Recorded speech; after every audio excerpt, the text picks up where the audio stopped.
Hello, I'm Sam. Welcome to the Ball Watching FC podcast, and episode 11 contains football chat, but mostly anger. I know I should talk about football, but all I want to talk about is injustice.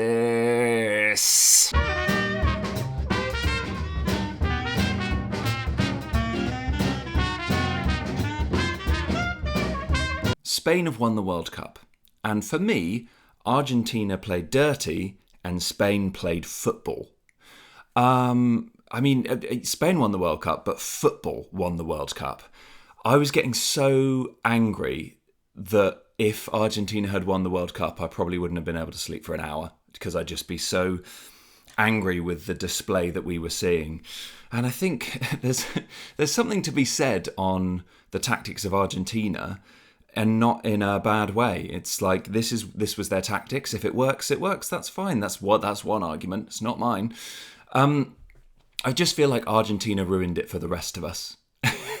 Think about the World Cup 4 years ago, which was the best World Cup final we've ever seen, probably. And then we watched that, and at worst, it was boring, really. And it was all because Argentina... I think if Argentina tried to play football, they would have had a better chance of winning the World Cup final. And just at the end, I've just got to speak about Paredes throwing Gavi, the Spanish player, to the floor, and Medina punching Rodri in the stomach. They should get bans, but I don't trust FIFA anymore to do the right thing. And we'll come on to that. Oh, I've got so many rants. I want to say, and I am sitting here very angry. But I do want to focus on Spain because they're the World Cup winners, and they are worthy World Cup winners. I remember halfway through the tournament, I was saying to some friends, I just don't think Spain have arrived yet. They're winning games, they're getting through, but they just haven't seen them arrive at the World Cup yet. But then, now it's all over, I'm reminding myself that Spain beat Portugal, Belgium, France, and Argentina. They deserve to win the World Cup for simply doing that. Also, something that's totally flown under the radar. And Spain, I think, are almost underrated. I know they're World Cup champions and Euros champions. How can they be underrated? But they weren't favourites coming into this tournament. They've been on a 38-game unbeaten run now, which is absolutely mad. By the way, they play England next. So, 38 and out. Right? Sure. The last team to beat them was Colombia in 2024. 1-0. But yeah, since then they've just in 90 minutes and 120 minutes there was one penalty shootout that they lost, but we won't count that because penalties are lottery. But yeah, it's a 38 unbeaten run. Worthy champions. I'm so happy for, I think, Rodri most of all. I was going to say Lamine Yamal, but I still feel like there's better yet to come. I don't think we've seen Yamal at his peak yet. I mean, he is only 18, so let's be fair. Also, Kabasi, they conceded one goal in the whole tournament. One goal. And Kabasi getting the young player of the tournament was absolutely wonderful and thoroughly deserved for the clean sheets and just performances that he's put in. Brilliant. It's kicking off. Stay inside. It's kicking off. Let's do it. Rant of the week. Rant of the flipping year, probably. How do I feel this World Cup has been for FIFA's reputation? Damning, in a word. It was described as, by Infantino, what a nice guy, the most incredible event in human history. Not sporting event or anything like that. The most incredible event in general in human history. And that just shows the level of delusion, I think, in FIFA. And already I'm sort of seeing, there were rumours, almost. It wasn't confirmed that Paredes, after full time, got a red card for pushing Gavi down. But that wasn't true. He didn't get a red card, even though he grabbed a player and whacked him in the face. And the same with Medina, who punched Rodri in the stomach.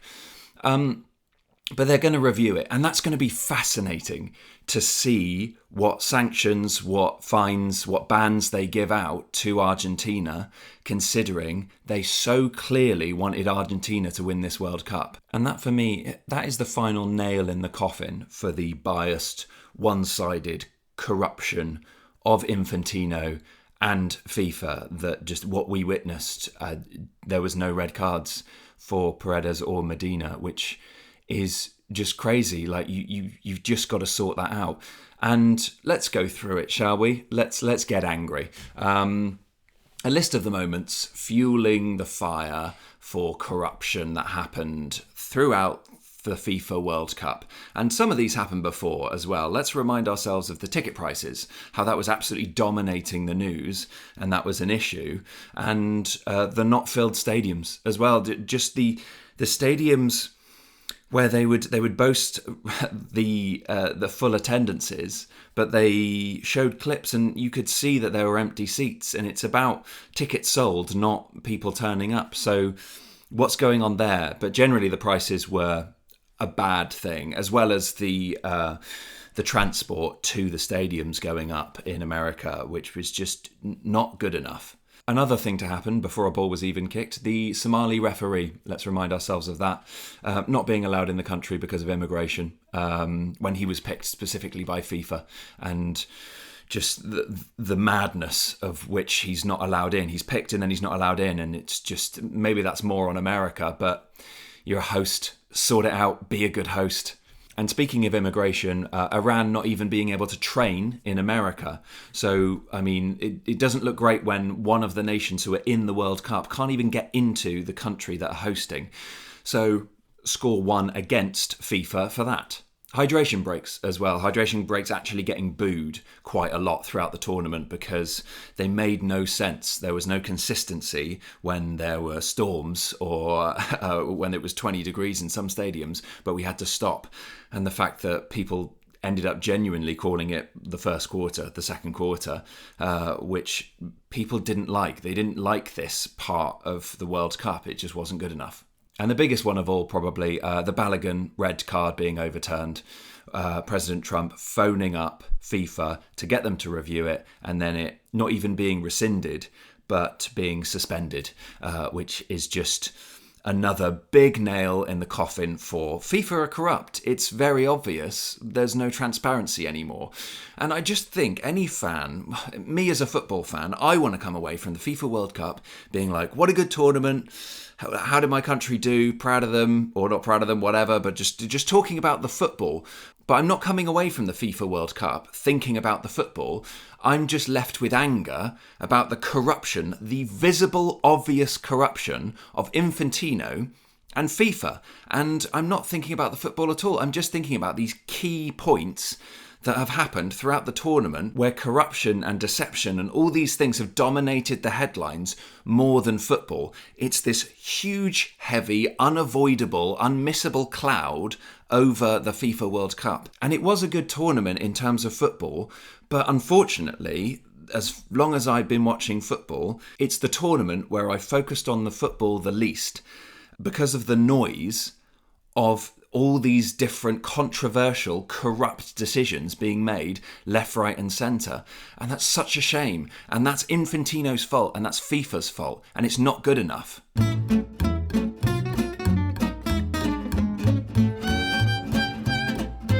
Just to go on to lighter news, I am very proud of Europe. I'm proud of being European today because UEFA, the governing body for Europe, has basically come out and called it for what it is. The president of UEFA didn't even go to the World Cup final because he specifically boycotted it to protest FIFA. He doesn't like what FIFA's doing, which is brilliant, good, and rightly so, you shouldn't. But that's amazing that he's outed FIFA and he's saying exactly what he doesn't like. In fact, with the Balogun red card, UEFA released a statement saying They thought this was unprecedented, incomprehensible, and unjustifiable. And they said the most wonderful thing, which is, and this is a quote from them, their statement, when the certainty of rules is no longer guaranteed by its guardians, the integrity of the game is at stake, and the credibility of a competition is undermined. That is, chef's kiss.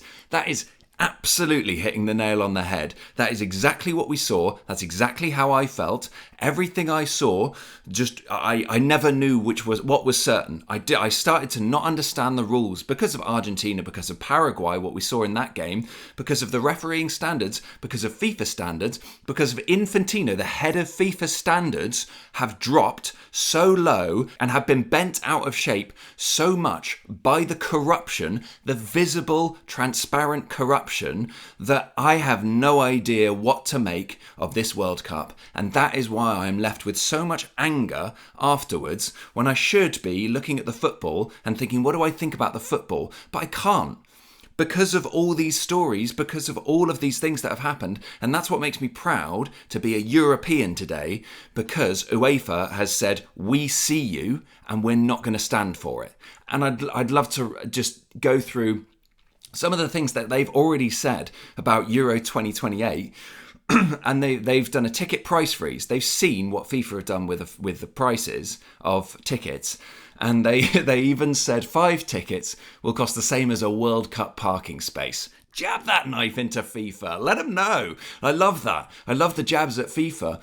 And just, they've even invited the Somalian referee, who wasn't allowed into the country, to referee the Super Cup, which is against PSG and Aston Villa. One of the biggest games, like, it's a huge game of a pre-season before the season even starts, which is just wonderful. They're the good guys. They're so clearly the good guys, and they're looking at the bad guys and they're calling them out for it. And that just makes me so happy.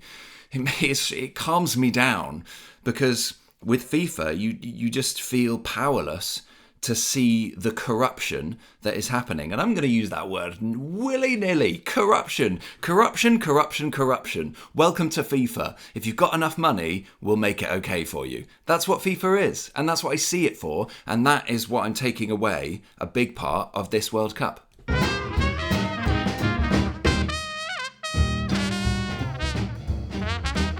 Let's focus on the football, for goodness sake. I've rant over. I'll calm down, I promise.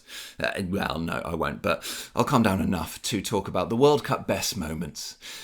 Oh, Cape Verde. Cape Verde are the people's champion, aren't they? Just their story, how they, in 90 minutes, they kept Argentina and Spain, the World Cup finalists, at bay. They were not beaten in 90 minutes by Spain or Argentina. And the goalkeeper's a national hero now. And one of the best moments of the World Cup was that second goal for Cape Verde going in. The wonder goal, one of the goals of the tournament against Argentina. And you're just so happy for them. And this was a worry, making the World Cup into 48 teams, where you wouldn't get as many of these stories. But it's so wonderful that we got that. And Cape Verde gave that to their nation, but also to us. You got to love the underdogs. Paraguay knocking out Germany when they were nice. That performance was fine. I didn't see anything wrong with that performance. But, everyone loves an upset. And Paraguay beating Germany on penalties was just amazing to see. Not for the Germans, obviously, but just a wonderful moment. And then that followed by just the most classless, pathetic performance I've seen in any game of football ever. Paraguay, just really lost the plot and then lost everyone's respect against France, which also happened to be the worst refereeing performance I've ever seen. But there is something wonderful about that. There's something, I love getting angry about sport, because ultimately it doesn't matter. It shouldn't matter. But I really enjoyed getting angry about that game. But it wasn't good enough. Paraguay were terrible. Rightly, they were out. France laughed at them. And the refereeing performance was awful. But it was wonderful to get angry about that as well. But that's okay. That's okay. That's not necessarily a highlight. But that was just one of the World Cup games that we should remember for the World Cup 2026. Norway and the drums. another people's champion. I think the drums took everyone by storm. And they did have an upset. They beat Brazil. And just Haaland scoring maybe my goal of the tournament, that second one from outside the box. But just what an amazing game. What an amazing team. Norway getting to the World Cup in the first place, just something that they haven't done before, or they haven't done for a very long time at least. And being underdogs, getting here and being essentially the new boys, but going so far, taking England all the way as well. They were such a good team against England. So yeah, Norway being one of the good guys was wonderful to see. Just some individual performances. Mbappe, by the end of this tournament, I thought Mbappe's the best player in the world. What he showed and some of the performances that he put in, how he made goal scoring look so easy, was just excellent. Excellent to see. And Messi, I know we don't like Argentina now, but Messi just putting in some of the performances that I didn't think he was capable of at 39 years old. I thought we'd seen the best of Messi 4 years ago, but he showed that he's still got it, and he showed that he can still do it on the biggest stage, and that was really wonderful to see. If it is his last World Cup, which I'm going to assume it is, what a wonderful thing to see, where he can still have these moments of just taking the game by the scruff of the neck and saying, no, I'm still Lionel Messi, even though I'm aging. And yeah, that was just great. I tell you what, England beating France 6-4, that's up there. I mean, I don't want to be too English about it, but I enjoyed that game so much. It was incredibly open. I mean, look at what England can do when there's no pressure on them at all. But that was so entertaining. I was even giggling when it was 4-3, when France was starting to come back into it, because, it ultimately doesn't matter. It doesn't really make a difference to any England fan, I don't think. Even though we're very proud to be third, highest finish since '66. But yeah, that game was a lot of fun. And then, yeah, a final mention, Jude Bellingham just being, in my mind, after this World Cup, based on this World Cup, the second best player in the world, as it stands. He showed such amazing things. But hang on, we'll make it official. England's review, go!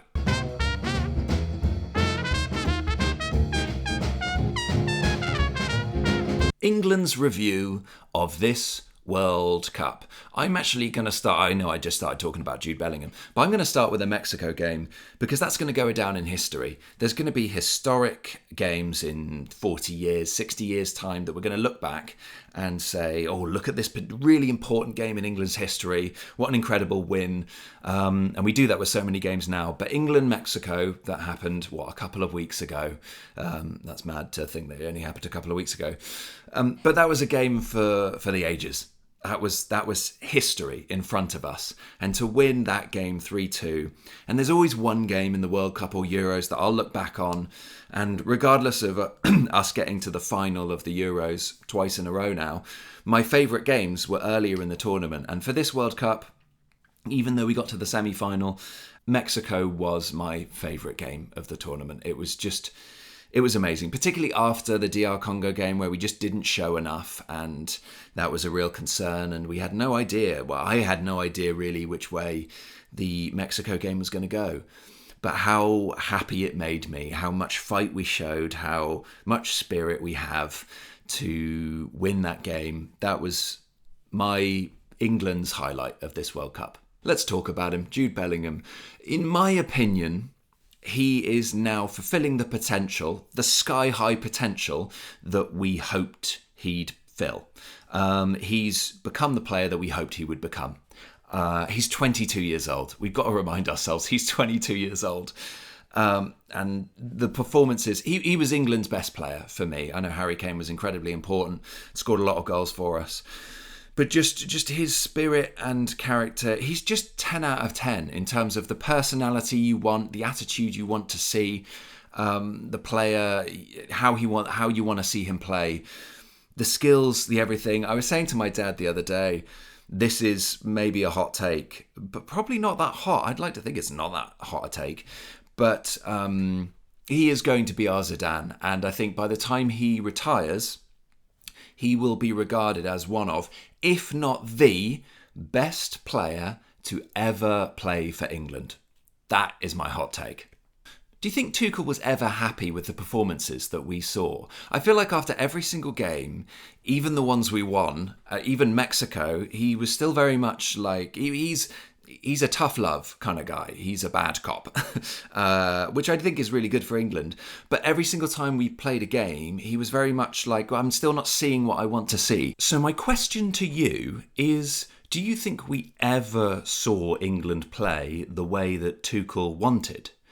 And if not, what does that look like? Is that just like a 4 or 5-0 complete dominance in attack and they just don't get through at all? Or, I don't know, what does that look like?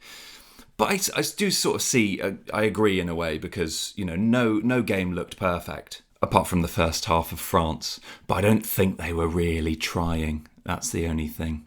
I do just want to say as well, and Arsenal are a victim of their own success. England are a victim of Arsenal's own success. Because I think a fully fit Saka and a fully fit Declan Rice, England look much better and maybe even get to the World Cup final with those players showing what they showed against France, which was probably their best game, which is a shame to say. But Rice looked like he just wasn't at it. From someone who watches Arsenal and Declan Rice every week, he didn't look like the Rice from Arsenal until that final game against France. And Saka definitely showed glimpses, but he just wasn't really used, or he wasn't fit. I would have started him against Argentina, but it's all in the past now. Let's just brush it under the rug. Because, look at what Saka can do. And if he's fully fit and good to go, why wouldn't you start him? And if we did, I just think maybe, who knows, could have been different, but we won't dwell on the past.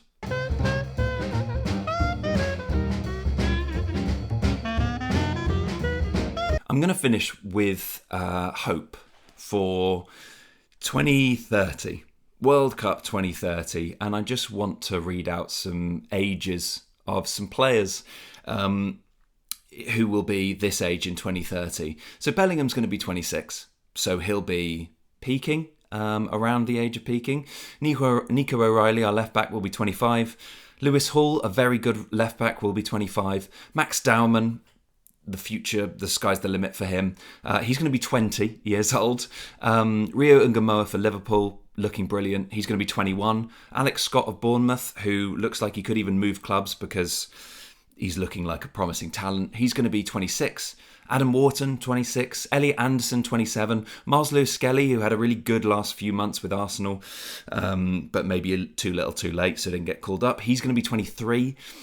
Rico Lewis, of course, left back and midfielder as well for Man City. He's going to be 25. So I know we're looking at the stars, and Harry Kane is going to be 36. So who knows if he's there? But I just want to focus on the future of England, because I really do think the future is bright, and I think we'll be here for a while. I know it's been an amazing 8 years, and for me there's a concern, like, are we going to drop off at some point? We're overdue a bad tournament, but I can see our future still being as strong as ever over the next 4 to 6 years. But that's it. Let's turn our attention now to the Premier League, which starts roughly a month from now. And that was the World Cup 2026. Some good, some bad, but from an English point of view, I think there's lots we can be proud of. If you enjoy this podcast, please like, please subscribe, please slide £20 under the table to get a mention in the next podcast. If you can't beat them, join them, and please join me next time.